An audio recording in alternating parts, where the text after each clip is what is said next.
Dans cette vidéo, je vais vous dévoiler le plan que je suivrai étape par étape pour trouver une mission en freelance dans la tech à temps plein, donc un minimum 7 000 € par mois, et c'est pas énorme, en moins de 90 jours. Donc objectif, trouver une mission en moins de 90 jours. À chaque étape du plan, je vous dirai le temps que j'y allouerai, chaque point essentiel pour que ça se passe bien, donc pas d'informations inutiles pour faire durer la vidéo, voilà. Et à la fin, je vous expliquerai ma technique pour m'assurer que le plan marche dans 100% des cas. Vous allez voir, c'est pas si compliqué que ça en plus. Alors ce que je vais vous montrer là, c'est exactement le plan que j'ai suivi à titre personnel pour trouver des missions, sauf que j'ai réussi à chaque fois à le faire en moins d'un mois. Donc sachez que si vous êtes motivé et que vous faites ça assidûment, ça peut aller beaucoup plus vite. Mais là j'ai pris large comme ça, au moins je suis sûr que tout le monde trouvera son compte. Dans cette vidéo, il faut savoir aussi que j'ai hésité à la faire parce que quand même je dévoile pas mal de process. Mais bon, au moins je vous mets bien. Donc si vous hésitez à passer freelance prochainement ou que pour vous c'est pas clair la façon dont on trouve une mission en freelance, écoutez bien jusqu'à la fin. Et si ça vous a aidé, mettez un petit like et abonnez-vous pour donner un petit peu de force, quoi. Ok, donc c'est parti, on va voir la première étape du plan en 90 jours. Alors, la première étape, ça va être analyser le marché. Ça, j'y allouerai à peu près 20 jours. La question qu'il faut se poser, la question principale, c'est quel est l'état du marché global du développement Python? Alors Python, vous remplacez par votre marché, hein. Là c'est le marché. Objectif, ça va être d'avoir une vision claire sur plusieurs points. Vous les avez ici, ça va être par exemple les technos et les compétences qui sont recherchées, même celles qui sont facultatives, de savoir quel est le volume de demande et aussi la tendance de cette demande, connaître aussi l'équilibre entre la demande et l'offre, le niveau des concurrents, leurs points faibles, ça c'est une information de ouf, le TJM, donc le prix taux journalier moyen, l'expérience demandée, localisation. En fait, plus vous avez d'infos, mieux c'est, ok? Mais là, vous avez vraiment ce que moi personnellement je cherche et ce qui m'aide vraiment à savoir ce que le marché recherche et à quel point je suis bien placé pour répondre à ces besoins-là. Alors comment faire? Petite astuce pour faire ça, vous avez deux gros leviers. Le premier c'est data publique, donc en gros j'ai mis Freework et LinkedIn qui sont les deux plus grosses plateformes où vous allez avoir beaucoup d'informations, on va dire, de façon publique sur le marché. Ce qui vous servira non seulement à comprendre les tendances, donc à voir par exemple s'il y a des marchés parmi ceux que vous pouvez cibler qui sortent du lot par rapport à leur volume, par rapport à leur tendance. Là vous avez à l'écran l'exemple avec Data JavaScript Python, enfin c'est un faux exemple, mais vous avez en gros, on voit Python par exemple qui se détache du reste. Donc l'idée c'est ça, c'est comprendre en fait par rapport au marché que vous pouvez cibler, lequel est le plus intéressant, comme ça vous vous focussez dessus et après on regarde pas les autres. Ensuite, ce que vous pouvez faire après ça, c'est aller voir ceux qui sont sur le terrain et leur demander plus d'informations. Donc savoir par exemple grâce au forum avec Freework, grâce aux offres de mission que vous allez décortiquer, grâce aussi à la recherche sur LinkedIn pour trouver des freelances et des recruteurs, grâce au contenu que vous allez pouvoir créer, vous allez attirer des gens et votre but c'est extirper le max d'infos à ces gens-là, faire du réseau et éventuellement, pourquoi pas, trouver une mission parce qu'en faisant ça, vous pouvez très facilement trouver une mission. Donc le but c'est voilà, faire une tendance, décortiquer un peu ce que vous allez trouver en ligne pour trouver ces informations-là, donc les technos et les compétences demandées, le volume de la demande, etc. Une fois que vous avez ça, vous allez avoir en fait une sorte de base de données qui va être votre base pour toute la suite et que vous allez agrémenter continuellement avec l'expérience, avec le temps. Mais au moins vous allez avoir une base. Donc ensuite, une fois que vous avez fait ça, on passe à l'étape 2 qui est la partie formation et projet perso. Là, la question qu'il faut se poser, c'est quel est le positionnement optimal sur mon marché et comment m'en rapprocher le plus possible. J'en ai fait une vidéo aussi de ça. Donc pour faire un petit récap, il faut comprendre que le positionnement pour un freelance, il y a plusieurs composantes. J'en ai cité 5 qui me paraissent importantes. Donc la typologie de mission, l'expertise, le TJM, le facteur différenciant et les contraintes.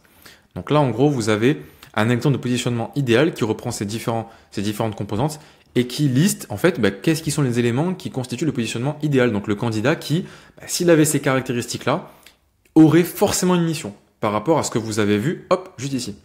Ok? Donc d'où l'intérêt d'avoir compris son marché, parce que quand vous comprenez bien le marché, vous savez identifier quel est le profil du candidat idéal. Et comme vous l'avez vu ici, le travail c'est comment s'en rapprocher le plus possible. Donc là j'ai mis un exemple à la con. Vous voyez par exemple donc typologie de mission Dev Python Backend. Ensuite en termes d'expertise, j'ai mis plein de techno, voilà, avec des contraintes par rapport à l'expérience demandée. Là vous avez en rose plutôt ce qui est expertise facultative. Là vous avez les contraintes du marché, donc pas de full remote, secteur très localisé, et après le TJM, donc une fourchette. Vous, ce que vous devez faire, c'est faire le point.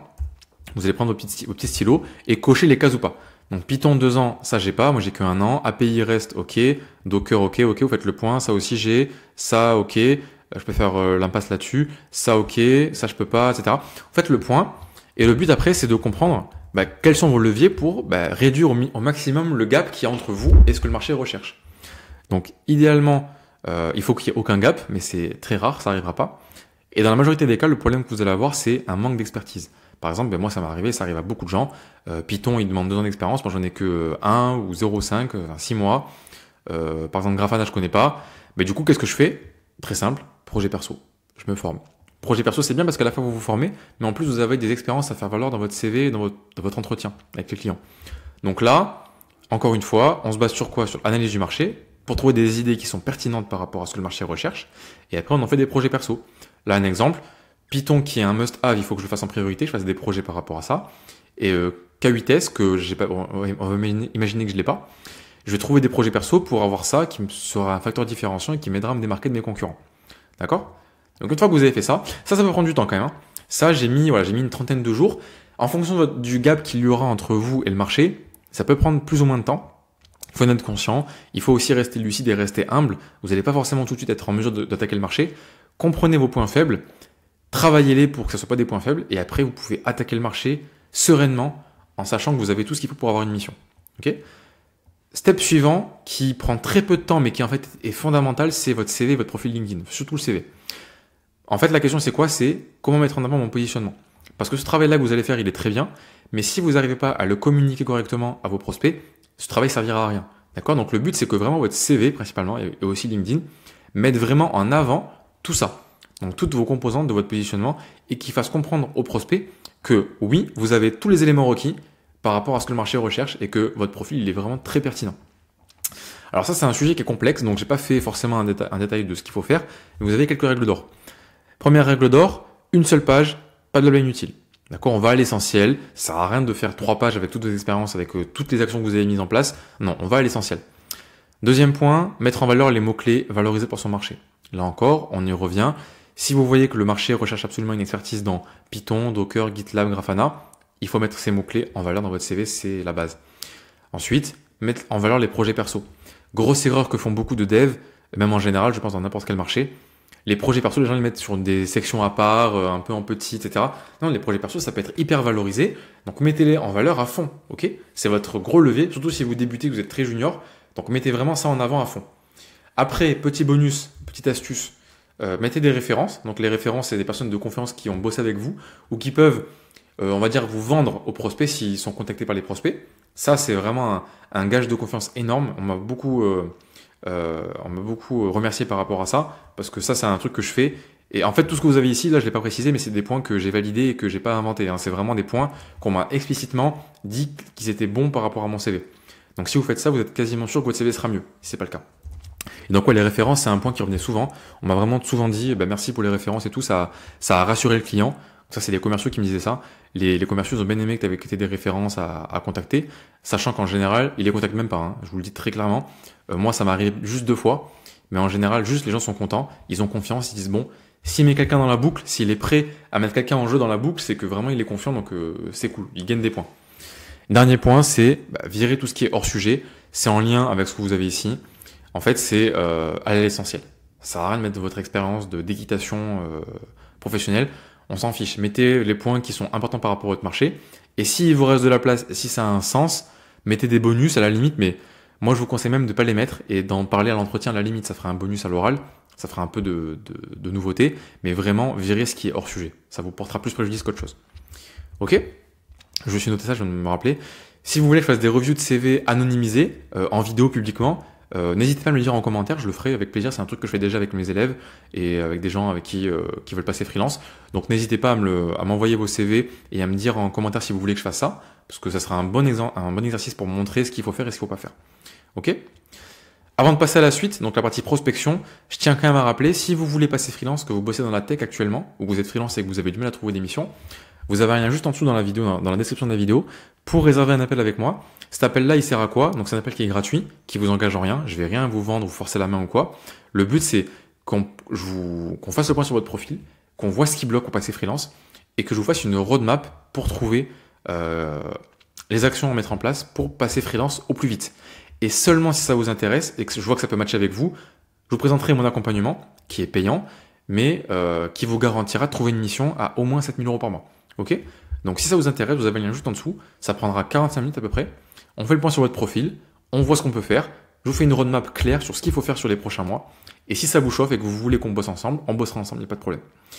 Ok, Donc pour continuer la partie prospection, donc là j'ai alloué 20 jours, c'est l'avant-dernière étape pour trouver une mission. Ça c'est la partie qui fait peur. Vous allez voir qu'en fait c'est pas compliqué. La question à se poser cette fois-ci, c'est comment obtenir un entretien avec une ESN. C'est le premier point, j'ai mis entretien, mais c'est même appel d'intro en fait. Appel d'intro. C'est le premier step avant d'avoir l'entretien. Et en fait, pour ça, il y a plein de leviers, vraiment plein. Le problème des gens en général, c'est qu'ils vont trop s'éparpiller. Et c'est ça le problème, c'est qu'il faut que vous ayez un process et que vous y teniez pendant 15 jours. Et après, que vous fassiez le point. D'accord? Donc là, c'est ce qu'on va voir. Là, ce que je vous conseille de faire, c'est mettre en place un process de prospection outbound, donc en allant chercher des clients. Vous en avez un exemple ici, on va en parler juste après, avec un volume conséquent. Donc moi, je vous conseille de faire au moins 20 messages par jour, sans compter les relances, pour être sûr d'avoir des résultats en 20 jours. Ok? Donc à quoi ressemble ce process? Très simple, j'en ai déjà parlé. Le process, c'est aller sur Freework, trouver des offres de mission qui collent avec votre marché. Moi, je suis développeur Python, je vais chercher des offres de mission sur Python, et ce que je vais faire après, c'est pas postuler tout de suite. Je vais regarder l'ESN qui a publié l'offre, et ensuite je vais aller sur LinkedIn, je vais trouver les recruteurs qui bossent là-bas, et grâce à un outil comme Hunter.io qui est gratuit avec un plan payant, ou Sales Navigator qui est la version premium de LinkedIn, je vais leur envoyer soit un DM LinkedIn, soit un mail directement. Okay, et le but, c'est d'avoir soit un feedback sur mon profil, soit d'avoir directement appel d'intro, ce qui est le mieux. Et pour avoir ça, il n'y a pas de secret, il faut relancer. Vous allez avoir très rarement une réponse au premier message, donc n'hésitez pas à relancer. C'est pas un comportement de forceur de faire ça. C'est classique, n'ayez pas peur. Ne soyez pas non plus des bourrins, n'envoyez pas 10 messages par jour à la même personne, mais relancez tous les 2-3 jours pour avoir un retour et comprendre ce qui va pas. Et des fois, les gens vous rendrez compte qu'ils étaient soit en vacances, soit que ils ont oublié. Et moi, je vous le dis très clairement, j'ai eu aucune mission au premier contact. Ça a toujours été après des relances, mais 100%. 100%, ça a été que après des relances. Donc pour tous ceux qui ont peur de ça, parce que je sais que j'ai eu beaucoup de retours par rapport à ça, tous ceux qui ont peur des relances, n'ayez pas peur en fait. Arrêtez d'avoir peur. Voilà, c'est tout ce que je peux vous dire. Ensuite, système d'acquisition. Ça aussi, j'en ai déjà parlé. Ça, c'est le next step. Pas besoin d'aller jusqu'à là pour avoir une mission en 90 jours, mais au moins vous avez l'information. Si vous voulez tenir sur la durée et vous assurer d'avoir des missions, vous avez d'autres leviers que simplement ce qu'on voit ici, ce qui est la prospection, donc l'outbound. Ça, c'est la partie qu'il y a ici. Vous pouvez aussi faire de la création de contenu, faire jouer votre réseau, faire jouer les plateformes. Donc, en 90 jours, moi, je vous conseillerais de privilégier d'abord l'outbound et en parallèle, si vous avez du temps, allez voir votre réseau pour aller leur demander s'ils ont des besoins.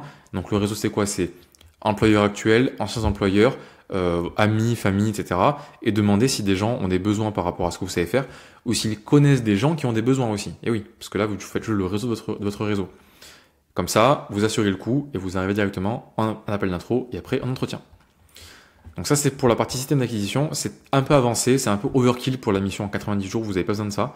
Mais au moins, vous voyez à quoi ressemble le système complet pour, on va dire, industrialiser le process que vous avez à l'écran là, sur du long terme et pour avoir des missions qui tombent de façon régulière. Dernière étape, ça va être préparer les entretiens. Là, arrivé à ce niveau-là, normalement, vous devriez avoir 1, 2, 3, 4 appels d'intro, peut-être 1 ou 2 entretiens. Donc, vous allez pouvoir commencer la préparation. La préparation, moi, j'y allouerai pas beaucoup de temps. Tu vois, là, j'ai mis une quinzaine de jours. Le but, c'est de se préparer de façon vraiment très carrée pour assurer le coup. L'entretien, il faut que ce soit vraiment, idéalement, une formalité. D'accord? Il faut que vous arriviez préparé, pas de stress, pas de surprise. Et pour ça, il n'y a pas de secret, il y a plusieurs leviers. Le premier, c'est le script. Le script, c'est quoi? C'est en gros comment vous allez transcrire votre CV, donc votre parcours, vos arguments principaux à l'oral pour que quand vous arriviez face à un prospect, vous sachiez comment faire un impact très rapidement et très efficacement. Donc pour ça, il faudra montrer sa pertinence, il faudra savoir ajuster au contexte du client et aussi, hyper important, anticiper les questions. Alors comment faire ça? Là aussi, encore une fois, je vais être chiant, mais on revient à la base. Analyse du marché, positionnement. Vous savez ce que le marché recherche, vous comprenez le positionnement idéal. Donc ces éléments que vous avez déjà trouvés ici, vous les retranscrivez à l'oral dans votre script et vous appuyez ces points-là à fond. Si votre marché et votre prospect plus précisément ont besoin de quelqu'un qui est bon en Python, en Grafana, en Django, j'en sais rien, appuyez ces mots-clés dans votre présentation, parlez de l'expérience par rapport à ces technos-là et ajustez le plus possible au contexte du client. Et comme ça, vous êtes sûr que vous allez gagner sa confiance. Et en bonus, anticiper les questions, c'est encore mieux. Comme ça, vraiment, quand il va croire à vous piéger, vous allez arriver et bam, hop, inversion du rapport de force et vous allez marquer des points. Deuxième point, parce que c'est pour la partie, on va dire, présentation, vous avez aussi la partie technique qui fait aussi peur à beaucoup de gens, ce qui est normal, parce que ça peut être dur, mais vous pouvez vous y préparer. Donc pour la partie technique, plusieurs points pour se préparer.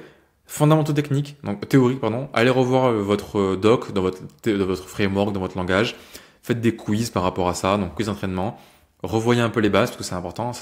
C'est un peu con de se faire avoir sur une question de fondamentale de votre langage, parce que c'est vrai que des fois on oublie ces choses-là, mais en entretien, ça la fout mal de pas savoir répondre à ça, quoi. Donc revoyez un peu les fondamentaux, comme ça vous assurez le coup. Ensuite, pour aller un peu au next step, faites des exos sur des sites comme Coding Game, qui est une plateforme d'entraînement d'exercice de code. Comme ça, si vous avez un test de type test technique en live, vous savez le faire assez facilement, enfin plus facilement en tout cas. Les projets perso, toujours bien, pour avoir le réflexe de prendre une feuille blanche et commencer un projet depuis zéro. Ça vous servira aussi pour les tests techniques en live, mais aussi pour les devoirs maison. Parce que sachez que vous pouvez aussi avoir des devoirs maison dans les entretiens techniques. Et dernier truc à faire qui est cool, c'est avec des potes ou avec des gens sur des plateformes dédiées, ou j'en sais rien, ou même en vous enregistrant, faire des mises en situation. Vous mettez un chronomètre, vous prenez un problème au hasard sur Coding Game ou peu importe, et vous le faites avec la durée impartie en faisant vraiment ce que vous auriez fait en entretien. Ok? Donc avec ça, vous devriez avoir en 90 jours, même beaucoup moins, un entretien réussi avec une offre à la clé et une mission à au moins 7 000 € par jour. Par mois. Par jour, ce serait bien. Par mois. Donc voilà, vous l'avez. Je vous remets rapidement le récap. Analyser le marché, formation, projet perso, ensuite le CV, ensuite la prospection pour avoir l'entretien et après préparation des entretiens. Maintenant qu'on a vu ça, comment faire pour être sûr que ça se passe bien? Parce que là, je vous montre ça. Peut-être qu'il y en a qui vont se dire ouais, il dit ça, mais bon, c'est facile sur un board Miro, mais dans la vraie vie, c'est pas aussi simple. C'est vrai, il y a des points où ça peut bloquer. La façon de résoudre ces problèmes-là, elle est très simple. C'est comprendre que tout ça, c'est un processus qui est itératif. Ça veut dire quoi? Ça veut dire qu'en gros, là, vous avez la version, on va dire, simplifiée, minimaliste de ce que vous avez là. En fait, il faut comprendre que à chaque étape, vous allez avoir des leviers pour passer au next step. Donc là, on a déjà vu positionnement, analyse du marché pour avoir des données tangibles, ensuite prospection, ensuite entretien. Il y a des leviers à chaque fois, mais aussi, il faut comprendre qu'à chaque étape, vous allez avoir de quoi avoir du feedback. Donc, prospection, vous allez avoir des feedbacks sur votre positionnement. On vous dira très clairement, ou en tout cas, c'est votre but, qu'on vous dise ce qui va pas, s'il y a un problème. Si votre CV est pas bon, si votre marché il est nul, il faut qu'on vous le dise, il faut que vous demandiez l'information à vos prospects, à vos recruteurs, à d'autres freelances. Comme ça, vous pouvez agir dessus et vous former sur autre chose ou améliorer ce qui va pas. Comme ça, après, vous repartez à la prospection de façon plus sereine avec cette fois-ci plus d'éléments pour assurer le passage au next step.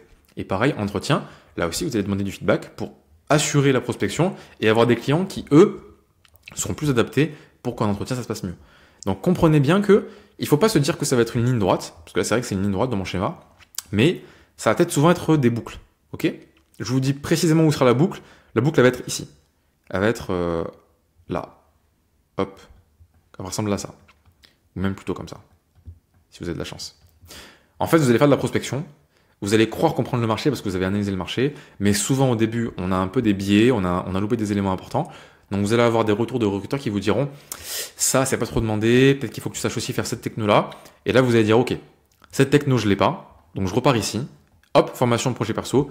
Je rajoute une techno ici que j'avais oublié. Hop, je me forme, je mets mon CV à jour et je repars. Ok? Meilleur des cas, ça va être oui, le client il veut que tu fasses du Grafana. Et vous savez faire du Grafana, mais le client il n'a pas capté. Donc votre CV est pas bon. Il faut que vous fassiez un meilleur CV qui met plus ça en avant. Et donc là, ça va être une boucle comme ça. Hop. Donc là, c'est un gros gribouillis là. Mais vous avez l'idée. Ça va surtout jouer ici en fait, l'itération. Et après, l'entretien, en général, ça se passe bien si vous préparez bien, mais là aussi, vous pouvez avoir des feedbacks et éventuellement travailler un peu sur votre script, etc. Mais en général, ça va se placer ici, la boucle. Ça va être là. Donc, partez du principe que quand vous allez commencer, ça sera imparfait. Vous allez avoir une vision du marché qui est pas complète, mais qui sera déjà bien, qui sera bonne, et vous allez l'affiner au fur et à mesure. Là, vous avez un point de départ. Testez avec ce point de départ-là. Faites-vous un CV qui colle avec ça. Et après, récupérez les feedbacks. Meilleur des cas, vous arrivez en entretien, vous avez une mission. Pire des cas, on vous dit non, tu t'es trompé, il n'y a aucun besoin en Python, c'est complètement faux. Et donc vous vous demandez, il y a des besoins dans quoi alors? Et là, vous regardez ce qui est demandé. Si c'est possible pour vous, vous vous formez dessus. Sinon, vous changez de marché, et puis voilà quoi. Mais si vous appliquez cette philosophie, vous allez forcément arriver à trouver une mission. Parce que vous allez toujours vous adapter à ce que le marché recherche. Et pas l'inverse, vous n'allez pas essayer de faire coller au marché ce que vous voulez faire. Ce qui est le problème de beaucoup de freelance, problème d'ego, plein de problèmes, on pourra en parler très longuement. Mais ne soyez pas comme ça, ne soyez pas têtu, ne soyez pas non, moi je veux faire ça et je veux absolument trouver cette mission parce que je sais que c'est demandé. Non, tu ne sais pas, tu n'as jamais fait l'effort de savoir, donc tu ne sais pas. Donc tu regardes le marché, tu regardes ce qu'il demande réellement, des vraies données, des données publiques, des données en demandant aux gens sur le terrain, vous faites des vrais stats, vous avez les chiffres sous les yeux, prenez vos décisions comme ça, pas grâce à l'intuition, et après vous allez voir que ça se passera beaucoup mieux. Ok? Donc pour rappel, si vous voulez passer freelance, que vous êtes dans la tech actuellement et que vous avez des blocages, que vous ne savez pas comment faire pour passer à l'action, pour trouver une mission, vous avez un lien juste en dessous pour réserver un appel avec moi.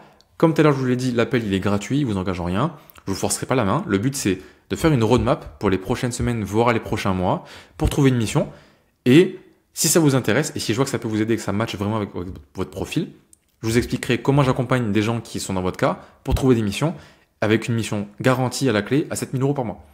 Donc si ça vous chauffe, vous avez le lien juste en dessous, réservez l'appel, 45 minutes, on fait ça rapidement mais bien, et à la fin vous aurez votre roadmap pour continuer soit tout seul, soit avec moi si vous voulez que je vous accompagne. Ok, donc sur ce, je vous dis à bientôt pour une prochaine vidéo. Allez, ciao.